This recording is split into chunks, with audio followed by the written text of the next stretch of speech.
Regardez ce reportage. Il y a à peine un mois, cette supérette cachère de Sarcelles était la cible d'un attentat antisémite. Nous sommes retournés sur les lieux avec le président de l'Union des étudiants juifs de France. Aujourd'hui, la vie a repris ses droits dans le quartier. Pourtant, Jonathan Ayoun constate un regain de l'antisémitisme. L'un des responsables, selon lui, s'appelle Mohamed Merah. Depuis la tuerie de Toulouse, depuis l'assassinat d'enfants juifs dans une école à Toulouse, il y a une augmentation extrêmement importante du nombre d'actes, avec en plus des passages à l'acte de plus en plus violents. C'est peut-être la première fois qu'après des meurtres de juifs, eh bien, cela n'est pas suivi d'un coup d'arrêt de l'antisémitisme, mais d'une nouvelle vague d'antisémitisme. Ici, dans la ville que l'on surnomme la Petite Jérusalem, la communauté juive est encore sous le choc. Il y en a qui vont se balader sans kippa, ils ne veulent pas montrer leur origine juive. Ils ont peur.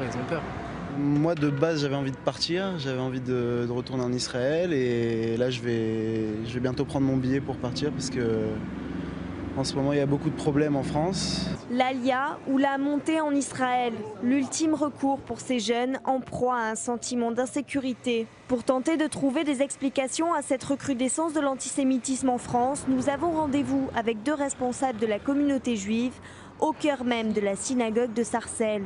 Encore une fois, un événement est dans tous les esprits, la tuerie de Toulouse. On ressent une radicalisation, surtout de la jeunesse. Jusqu'à présent, c'était plutôt des insultes.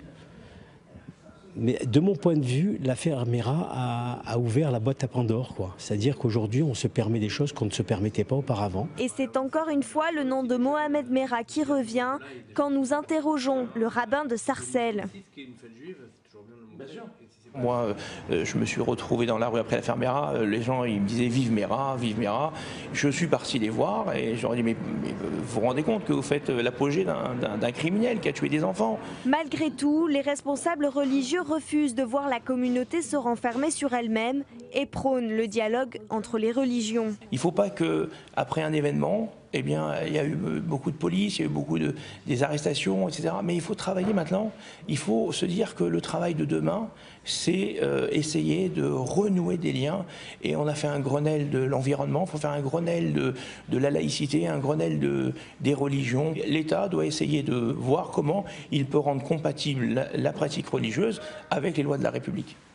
Il y a ceux qui veulent partir, ceux qui refusent de porter la kippa et ceux qui ont décidé de tendre la main, y compris aux islamistes. Aujourd'hui, c'est un sentiment mêlé entre espoir et résignation qui habite les Juifs de Sarcelles. Voilà, reportage à Sarcelles, c'était ce matin. Alexis Corbière, juste, on a entendu le mot laïcité, mais on voit quand même des habitants qui ont peur. Enfin, là, ce qu'on entend là, c'est effrayant. Enfin, non, ça vous choque ? Mais je comprends l'émotion, c'est effrayant, vous avez raison, mais j'ai envie de dire, c'est très bien d'interroger des responsables religieux, mais ça concerne l'ensemble de nos concitoyens. Il y avait des habitants dans la rue, qui prenaient leur café. Je comprends très bien, mais ce combat-là ne doit pas être porté par nos concitoyens de confession juive. Je connais Jonathan Ayoun de l'UEJF. Je trouve ce qu'il y a de bien dans ce que font notamment ces étudiants-là, c'est qu'ils sont sensibles toujours à porter le combat contre l'antisémitisme pour aller au-delà seulement à un combat communautaire.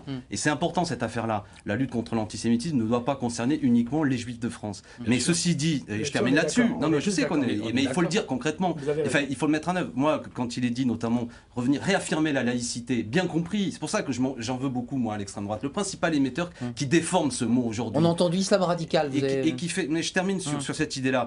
Qui fait qu'aujourd'hui, le mot de laïcité est devenu un mot suspect. C'est notamment quand Marine Le Pen fait de ce mot, qui est un mot formidable, un mot d'émancipation, en vérité une arme de combat contre nos concitoyens de confession musulmane. Quand Madame Le Pen explique que ce serait soi-disant laïque, qu'il faudrait interdire le port de la kippa dans la rue et le port du foulard dans la rue, ce qui n'a rien à voir avec la laïcité, quand elle explique en quelque sorte que l'islam n'a pas sa place en France, ça c'est contre la laïcité. Et je regrette que beaucoup de journaux, et notamment même Le Monde, quand ils titrent lors de l'interview de Marine Le Pen que ce serait l'offensive laïque du Front National, alors que son discours est anti-laïque, laïque. Là, vous créez une suspicion. Moi, je suis prof de lycée professionnel et j'ai beaucoup d'élèves qui sont de familles issues de familles de l'immigration. Ils trouvent ce mot comme étant un mot aujourd'hui qui est dirigé Alexis Corbière, contre... je voudrais pas vous couper comme ça en plein vol. Je ne veux pas faire une émission sur Marine Le Pen.